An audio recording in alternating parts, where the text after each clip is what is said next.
Chapter 1. Mr. Sherlock Holmes. In the year 1878, I took my degree of Doctor of Medicine of the University of London and proceeded to Netley to go through the course prescribed for surgeons in the Army. Having completed my studies there, I was duly attached to the 5th Northumberland Fusiliers as assistant surgeon. The regiment was stationed in India at the time, and before I could join it, the Second Afghan War had broken out. On landing at Bombay, I learned that my corps had advanced through the passes and was already deep in the enemy's country. I followed, however, with many other officers who were in the same situation as myself, and succeeded in reaching Kandahar in safety, where I found my regiment and at once entered upon my new duties. The campaign brought honors and promotion to many, but for me it had nothing but misfortune and disaster. I was removed from my brigade and attached to the Berkshires, with whom I served at the fatal Battle of Maiwand. There I was struck on the shoulder by a Jezile bullet, which shattered the bone and grazed the subclavian artery. I should have fallen into the hands of the murderous Ghazis had it not been for the devotion and courage shown by Murray, my orderly, who threw me across a packhorse and succeeded in bringing me safely to the British lines. Worn with pain and weak from the prolonged hardships which I had undergone, I was removed, with a great train of wounded sufferers, to the base hospital at Peshawar. Here I rallied, and had already improved so far as to be able to walk about the wards, and even to bask a little upon the veranda, when I was struck down by enteric fever, that curse of our Indian possessions. For months my life was despaired of, and when at last I came to myself and became convalescent, I was so weak and emaciated that a medical board determined that not a day should be lost in sending me back to England. I was dispatched, accordingly, in the troopship Orontes, and landed a month later on Portsmouth jetty, with my health irretrievably ruined, but with permission from a paternal government to spend the next 9 months in attempting to improve it. I had neither kith nor kin in England, and was therefore as free as air, or as free as an income of 11 shillings and 6 a day will permit a man to be. Under such circumstances, I naturally gravitated to London, that great cesspool into which all the loungers and idlers of the empire are irresistibly drained.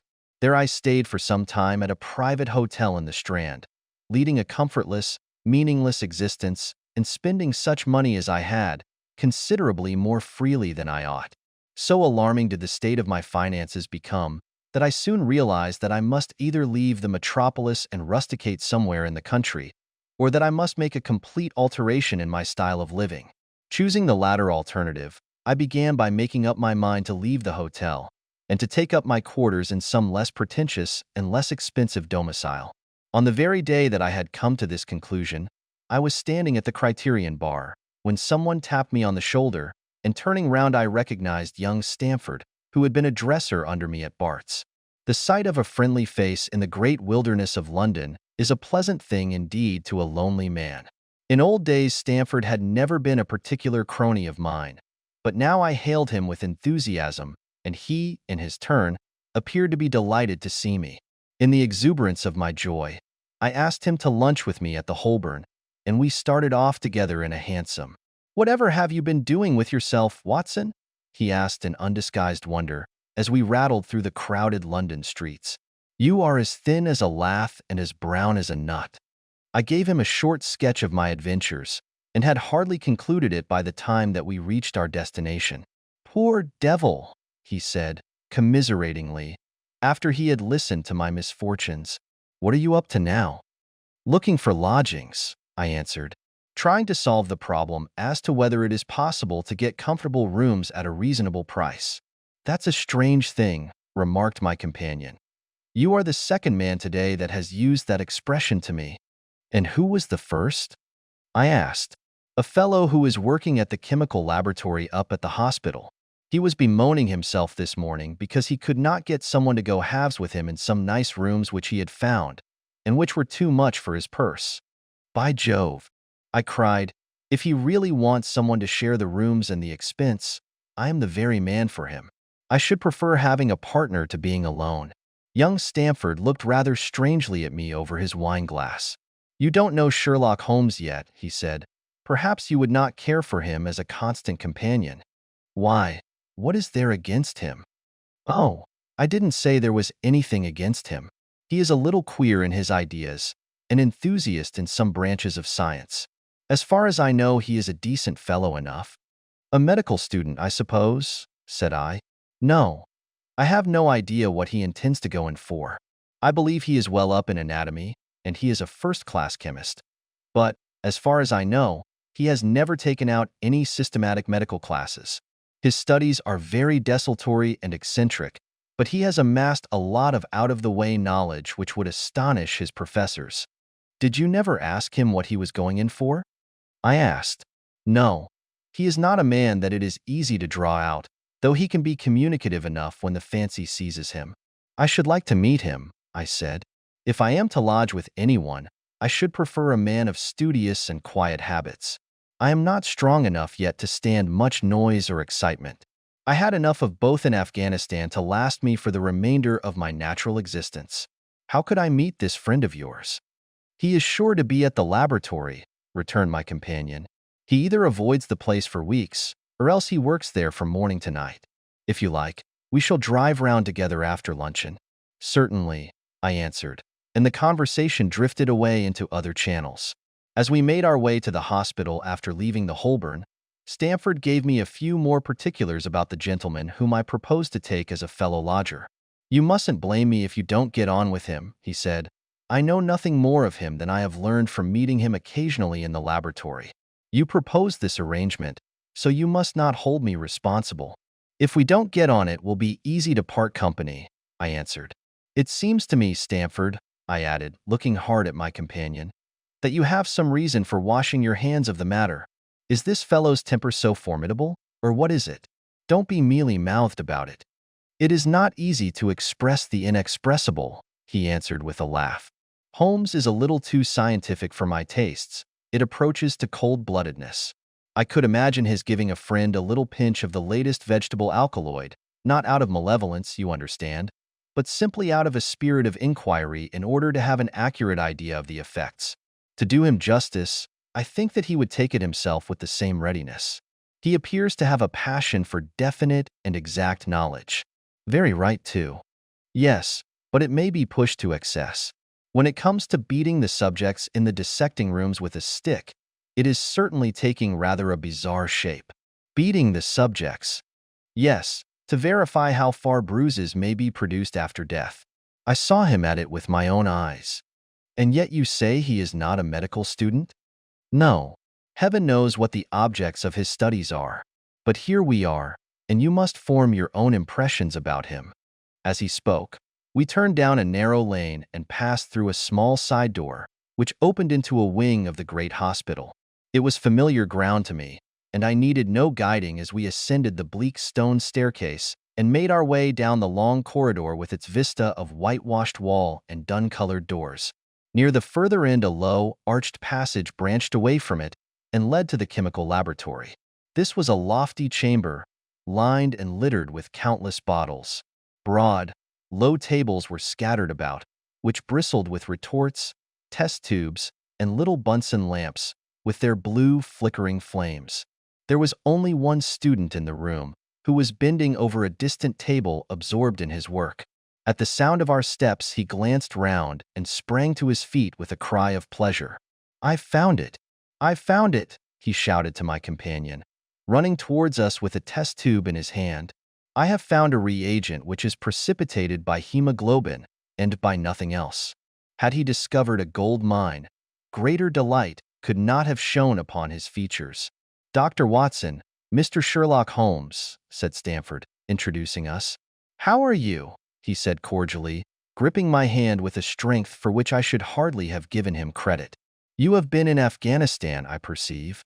How on earth did you know that?" I asked in astonishment. "Never mind," said he, chuckling to himself. "The question now is about hemoglobin.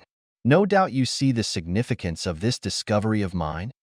"It is interesting chemically, no doubt," I answered. "But practically? Why, man, it is the most practical medico-legal discovery for years. Don't you see that it gives us an infallible test for blood stains? Come over here now." He seized me by the coat sleeve in his eagerness and drew me over to the table at which he had been working. "Let us have some fresh blood," he said, digging a long bodkin into his finger. and drawing off the resulting drop of blood in a chemical pipette. Now, I add this small quantity of blood to a liter of water. You perceive that the resulting mixture has the appearance of pure water. The proportion of blood cannot be more than 1 in a million. I have no doubt, however, that we shall be able to obtain the characteristic reaction. As he spoke, he threw into the vessel a few white crystals and then added some drops of a transparent fluid. In an instant, the contents assumed a dull mahogany color, and a brownish dust was precipitated to the bottom of the glass jar. "Ha! Ha!" he cried, clapping his hands and looking as delighted as a child with a new toy. "What do you think of that?" "It seems to be a very delicate test," I remarked. "Beautiful, beautiful." The old Guiacum test was very clumsy and uncertain. So is the microscopic examination for blood corpuscles. The latter is valueless if the stains are a few hours old. Now, this appears to act as well whether the blood is old or new. Had this test been invented, there are hundreds of men now walking the earth who would long ago have paid the penalty of their crimes. "Indeed," I murmured. "Criminal cases are continually hinging upon that one point. A man is suspected of a crime months, perhaps after it has been committed. His linen or clothes are examined, and brownish stains discovered upon them.